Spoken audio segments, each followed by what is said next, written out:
सूत जी कहते हैं, ऋषियों, इसके उपरांत अब मैं उस एकोद्दिष्ट श्राद्ध की विधि बतला रहा हूँ जिसका वर्णन स्वयं भगवान चक्रपाणि विष्णु ने किया है। पिता को मृत्यु हो जाने पर पुत्रों को शौच पर्यंत जैसा कार्य करना चाहिए उसे सुनिए। ब्राह्मणों में 10 दिन के अशौच का विधान है। इसी प्रकार क्षत्रियों में 12 दिन का, वैश्यों में 15 दिन का और शूद्रों में 1 मास का अशौच लगता है। इस अशौच का विधान सगोत्र में ही किया गया है। जिसका मुंडन संस्कार नहीं हुआ हो ऐसे बच्चे का मरणाशौच 1 रात तक तथा इससे बड़ी अवस्था वाले का 3 रात तक बतलाया गया है। इसी प्रकार जन्नाशौच भी सर्वदा सभी वर्णों के लिए होता है। मरणशीय में अस्थि संचयन के उपरांत परिवार वालों का अंगस्पर्श करने का विधान है। प्रेतात्मा के लिए 12 दिनों तक पिंडदान करना चाहिए क्योंकि वे पिंड उस प्रेत के लिए पाथेय मार्ग का कलेवा बतलाए गए हैं।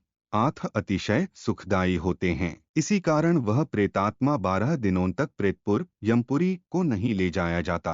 वह 12 दिनों तक अपने गृह पुत्र और पत्नी को देखता रहता है। इसलिए उसके समस्त दाहों की शांति तथा मार्ग को थकावट का विनाश करने के निमित्त 10 रात तक आकाश में पीपल के वृक्ष में बंधा हुआ जलघट रखना चाहिए। तत्पश्चात 11वें दिन 11 ब्राह्मणों को भोजन करावे। इसी प्रकार क्षत्रिय आदि अन्य वर्ण वालों को भी अपने अपने सूतक की समाप्ति पर विषम संख्यक ब्राह्मणों को भोजन कराना चाहिए। पुनः दूसरे अर्थात 12वें दिन पूर्ववत विधिपूर्वक एकोद्दिष्ट श्राद्ध का समारंभ करे। इसमें आवाहन, अग्नि में पिंडदान तथा विश्वदेवों का पूजन निषिद्ध है। इस श्राद्ध में एक ही पवित्रक, एक ही अर्घ्य और एक ही पिंड का विधान है। इसके पश्चात उपतिष्ठताम इस शब्द का उच्चारण करके तिल सहित जल प्रदान करे और स्वदितम शून्य इस संपूर्ण मंत्र को बोलकर अन्न को पृथ्वी पर बिखेर दे तथा विसर्जन के समय अभिरमयताम ऐसा कहे। इस प्रकार वेदज्ञ पुत्र को अपने पिता का शेष श्राद्ध कार्य पूर्ववत करना चाहिए। इसी विधि से प्रतिमास पिता की मृत्यु तिथि पर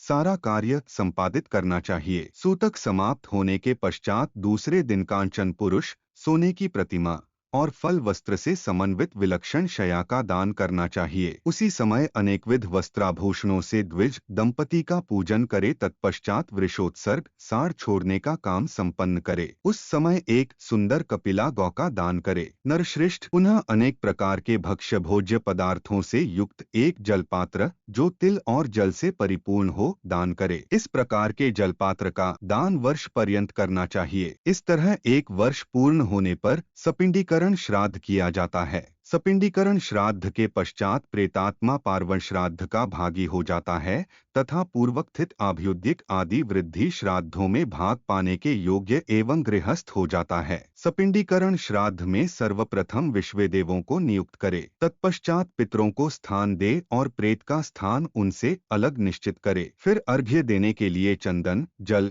और तिल से युक्त 4 पात्र तैयार करे और प्रेत पात्र के जल से पितृपात्रों को सिक्त कर दे।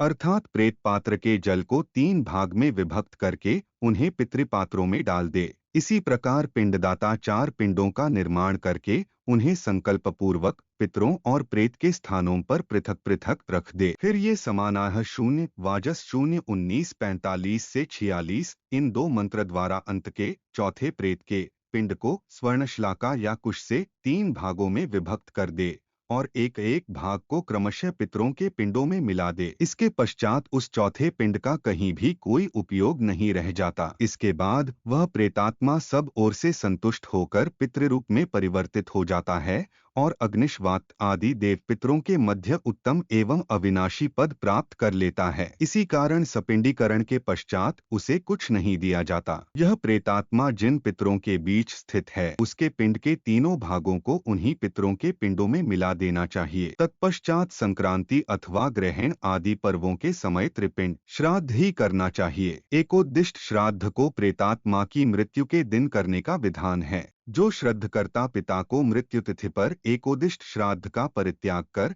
केवल अन्य को करता है वह सदैव पितृपाती तथा माता और भाई का विनाशक हो जाता है। पिता की क्षयातिथि पर पार्वण करने वाला मानव अधम से अधम गति को प्राप्त होता है कि प्रेतों से संबंधित हो जाने से पितृगण व्याकुल हो जाते हैं। इसलिए प्रतिवर्ष एकोद्दिष्ट श्राद्ध करना चाहिए। जो मनुष्य मत्सर रहित होकर वर्ष पर्यंत प्रेत के निमित्त अन्न आदि पदार्थों से युक्त जलपात्र दान करता रहता है, उसे अश्वमेध यज्ञ का फल प्राप्त होता है। विधियों का ज्ञाता श्राद्ध करता जब आमश्राद्ध, जिसमें ब्राह्मणों को भोजन न कराकर कच्चा अन्न दिया जाता है, करे तो विधिपूर्वक अग्निकरण करे और उसी समय पिंडदान भी करे। जब पिता सपिंडीकरण श्राद्ध में अपने पिता, पितामह, प्रपितामह के साथ संबंध प्राप्त कर लेता है, तब वह बंधन से मुक्त हो जाता है।